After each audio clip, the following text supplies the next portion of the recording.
నమస్కారం, సుమన్ టీవీకి స్వాగతం. నేను గీతాంజలి. ఇవాళ మనతో పాటు ఉన్న అతిథి స్మార్థ పండితులు, శ్రీ పరమాచార్య వైదిక ధర్మ సంస్థ వ్యవస్థాపకులు బ్రహ్మశ్రీ అనిపెద్ది నరేష్ శర్మ గురువు గారు. వారితో మాట్లాడదాం.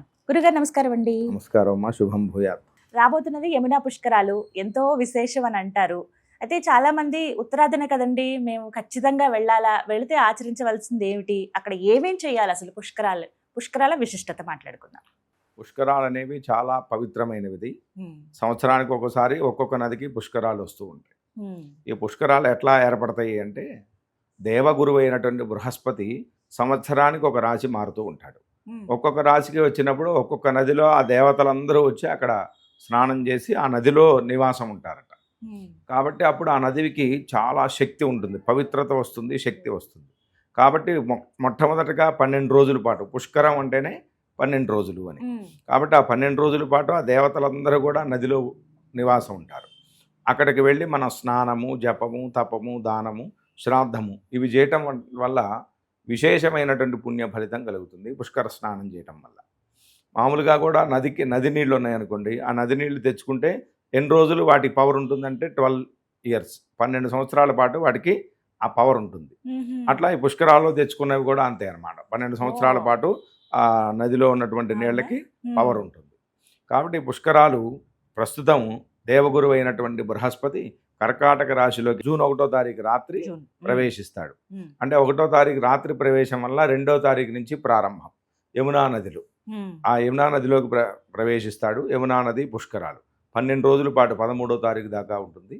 ఈ పుష్కర సమయంలో చేయవలసింది, తల్లిదండ్రులు ఉన్నటువంటి వాళ్ళు పుష్కర నదీ స్నానం చేయాలి, పుష్కర స్నానం చేయాలి, సంకల్పపూర్వకంగా చేయాలి. స్నానవనంలోనే ఏదో వెళ్ళాం నదిలో నామం దూకాం అట్లా కాదు, సంకల్పపూర్వకంగా చేయాలి. స్నానం అంటేనే సంకల్పము, మార్జనము, అర్ఘ్యము ఇవన్నీ కూడా ఉంటాయి అన్నమాట. 5 రకాలుగా చేయాల్సి ఉంటుంది సంకల్పపూర్వకంగా. తర్వాత మార్జన చేసుకోవటం, స్నానం చేయటం, తర్పణం చేయటం, అర్ఘ్య ప్రదానం చేయటం, ఇట్లా 5 రకాలుగా ఉంటుంది పుష్కర నదీ స్నానం అనేది. ఇంకా విశేషంగా ఈ పుష్కర స్నానం ఇట్లా చేయటం చేత సత్ఫలితాన్ని కలుగుతారు. ఊరికే ఏదో వెళ్ళి చేసేసామంటే అట్లా దానివల్ల ప్రయోజనం ఉండదు.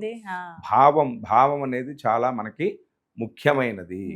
ఎందుకంటే ఆ పుష్కరము, ఆ నది పుష్కరము, దేవతలు ఇక్కడ ఉన్నారు అని మన మనసులో కనుక భావంగా ఉంటే అది చాలా పవిత్రంగా కనిపిస్తుంది. లేకపోతే ఏముందండి, వాటర్ అనుకుంటాం. వాటర్ అంటే ఏముంది, ఇంగ్లీష్ పదం. అదే నది, జలం, ఆపహ, అద్భ్య ఇటువంటివి ఎన్నో సంస్కృత పదాలు ఉన్నాయన్నమాట నీళ్ల గురించి. సరే, ఇంకోసారి వాటి అర్థాలు చెప్తున్నాం. కానీ ఇప్పుడు మాత్రం స్నానం చేయాలి తల్లిదండ్రులు ఉన్నటువంటి వాళ్ళు. తర్వాత నదీ తీరంలో కూర్చొని జపం చేసుకోవాలి. భగవన్నామ జపం, ఎవరికి మంత్రాలు ఏదైనా అనుష్ఠానం ఉంటే అనుష్ఠానం చేసుకోవటం, లేదు భగవన్నామస్మరణం, శ్రీరామాయ నమః, శ్రీమాత్రే నమః, శివాయ గురవే నమః, శ్రీకృష్ణాయ నమః, ఎవరికి ఏ నామం తోస్తే ఆ నామం, ఇదే చేయండి నేను చెప్పట్లా, ఏ నామం తెస్తే ఆ నామం జపం చేసుకోవటం. స్నానము, జపము, దానము.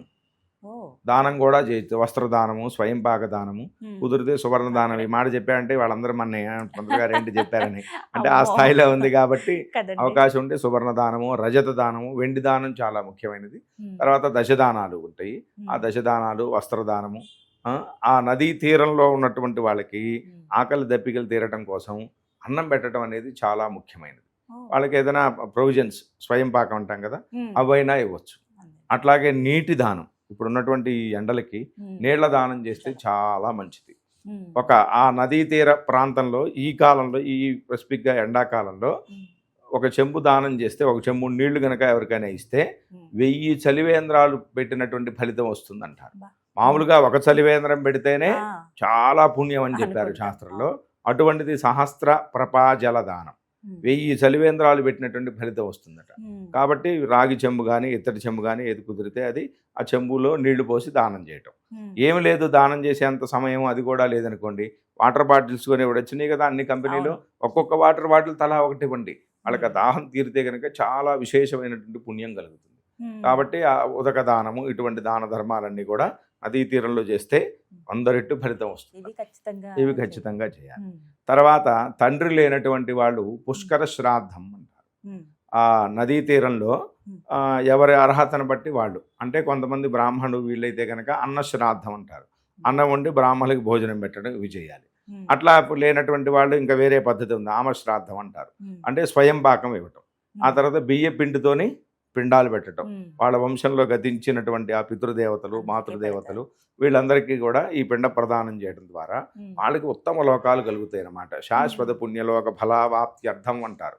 పునరావృత్తి రహిత అంటే మళ్ళీ ఏ జన్మకి రావాల్సినటువంటి పని లేనటువంటి శాశ్వతమైనటువంటి పుణ్యలోకాలు లభించాలి. క్షీణే పుణ్యే మధ్యలోకం విశంతి అన్నారు. స్వర్గలోకానికి వెళ్ళాము, ఎన్ని రోజులు ఉంటామండి అక్కడ, స్టే ఎంతకాలం అండి అంటే మన పుణ్యం ఎంతైతే ఉందో అంతకాలమే. మనం సెల్ ఫోన్ తీసుకెళ్తున్నాం, ఎంతసేపు ఉంటుందండి ఇది అంటే ఎంతసేపు పనిచేస్తుంది, ఛార్జింగ్ ఉన్నంతసేపు. అట్లాగే పుణ్యం అనేటువంటి ఛార్జింగ్ అయిపోతే మళ్ళీ మధ్యలోకం విశంతి, భూలోకంలో పడవలసింది. కాబట్టి ఈ పుష్కర సమయంలో ఇటువంటి శ్రాద్ధాలు చేయడం చేత పునరావృత్తి రహిత, మళ్ళీ రావలసినటువంటి పని లేనటువంటి శాశ్వత పుణ్యలోకాల్ని సంపాదించుకోగలుగుతారు పితృదేవతలు. కాబట్టి శ్రాద్ధ కర్మలు కూడా చేయటం విశేషం. ఆడపిల్లలే ఉన్నవారు ఏ విధంగా? తండ్రి లేకుండా ఆడపిల్లలే ఉన్నటువంటి వాళ్ళు కూడా ఈ స్నానం చేసి ఆ సమయంలో వాళ్ళకి కొంచెం నీళ్లు ధారాదత్తం చేయటం, ఉదక దానం చేయటం. ఆ తర్వాత వాళ్ళ వంశంలో ఉన్నటువంటి ఎవరైనా పురుషుల్ని తీసుకెళ్ళి వాళ్ళతోని ఈ శ్రాద్ధ కర్మల్ని చేయించటం. వాళ్ళు కూడా ఎవరు లేరు, మేము సింగిల్ అండి, ఒకళ్ళమే వెళ్ళాము, ఒకళ్ళు ఇంకెవరు రారు అనుకుంటే ఆ తీరంలో ఉన్నటువంటి బ్రాహ్మడికి చెప్పి ఆ బ్రాహ్మడు ద్వారానే ఈ కార్యక్రమం అంతా కూడా యథావిధిగా చేయించవచ్చు. వాళ్ళనే కర్తగా పెట్టి చేయించవచ్చు. ఓనర్ మనమే, వాళ్ళు డ్రైవర్ గాను అట్లా పనిచేసినట్టుగా అట్లా వాళ్ళని పెట్టుకొని ఈ కార్యక్రమాన్ని చేయించవచ్చు. అలా ఖచ్చితంగా పుష్కర శ్రాద్ధం చేయవలసిందే. అంటే మాకు ఎవరు అందుబాటులో లేరు, కానీ మేము వెళ్ళి స్నానం ఆచరించి రావాలనుకుంటున్నాం అనుకున్న వాళ్ళు ఏదైనా మంత్రం కానీ ఏదైనా చెప్పుకోవాలా స్నానం చేసేటప్పుడు? అక్కడ వెళ్ళిన తర్వాత అక్కడ సంకల్పం చెప్పుకొని స్నానం చేయవలసిందే. ఎవరు లేరు, మనం ఒక్కళ్ళమే ఉన్నాము, సంకల్పం చేసేటట్టు పురోహితులు ఎవరు లేరండి అక్కడ అనుకుంటే ఈ మంత్రాన్ని గంగే చయముని చైవ గోదావరి సరస్వతి నర్మదే సింధు కావేర్యో జలేస్మిన్ సన్నిధిం కురు అనేటువంటి ఈ మంత్రంతోనే స్నానం చేయొచ్చు. ఇది కూడా చేయలేనటువంటి వాళ్ళు ఉన్నారనుకోండి, గంగా గంగా గంగా ఏ నది, సర్వే గంగా సమం తోయం అన్నారు. అన్నీ గంగా నది సమానాలే కాబట్టి గంగా గంగా అంటూ స్నానం చేసినా సరే విశేష పుణ్య ఫలితం కలుగుతుంది. గంగా గంగా అని ఎవరైతే స్మరణ చేస్తారో వాళ్ళు మళ్ళీ తిరిగి రావాల్సిన పని లేకుండా శాశ్వతంగా విష్ణులోకంలో ఉంటారు అని చెప్పి. కాబట్టి గంగానామ స్మరణ చేస్తూ కూడా, లేదా యమునా నది చేస్తున్నాం, యమునా యమునా యమునా అంటూ ఆ నది స్మరణ చేస్తూ కూడా స్నానం చేసిన ఆ పుణ్య ఫలితం కలుగుతుంది. ఈ విధంగా పుష్కరాలకి అంటే ఇంకా అప్పటికి స్కూళ్ళు కూడా ప్రారంభం కావు కొంతమందికి, కాబట్టి త్వరగా ఎప్పుడుకోగానే అవకాశం ఉండదు కాబట్టి చక్కగా వెళ్ళి రావు. చాలా మంది ఏంటంటే అవన్నీ చూడని స్థలాలు కదా, పనిలో పనిగా వెళ్ళి పుష్కరాల స్నానం ఆచరించుకొని అక్కడ ఉన్నటువంటి క్షేత్రాలు కూడా దర్శించుకుని వస్తున్నారు. మధుర, బృందావనం, ఢిల్లీ ఇలా పుణ్యక్షేత్ర దర్శనం అనేది మన పూర్వజన్మార్జితమైనటువంటి పాపం ఏదైతే ఉందో దాన్ని పోగొడుతుంది. ఎప్పుడైతే పాపం పోతుందో మనకు అన్ని పుణ్యాలే వస్తాయి అన్నమాట. ఒక అద్దం పెట్టుకున్నాం మనము, దానికి మొత్తం మకిలి బట్టి ఉంది, ఆ మకిలిని తుడిచేస్తే మన ప్రతిబింబం శుద్ధిగా కనిపెడుతుంది. అట్లాగే ఈ పాపం అనేటువంటి ఈ మకిలిని మనం కనుక పోగొట్టుకున్నట్లయితే పుణ్యం అనేది మన వెనకాలే వస్తూ ఉంటుంది.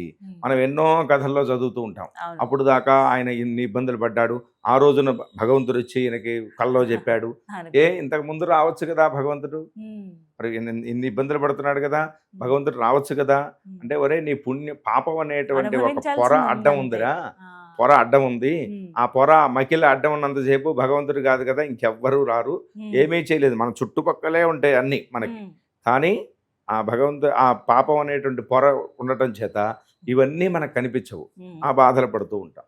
కాబట్టి ఆ పాపం పోవాలంటే ఈ పుష్కర శ్రాద్ధాలు, పుష్కర స్నానములు, తర్వాత తీర్థయాత్రలు, భగవన్నామస్మరణ, ఇట్లా ఎవరికి తోచింది వాళ్ళు చేయటమే. చేస్తే ఆ దోషాలను పోగొట్టుకున్న వాళ్ళు బయటపడతాం. చక్కగా వివరించారు, ధన్యవాదాలు గురుగారు.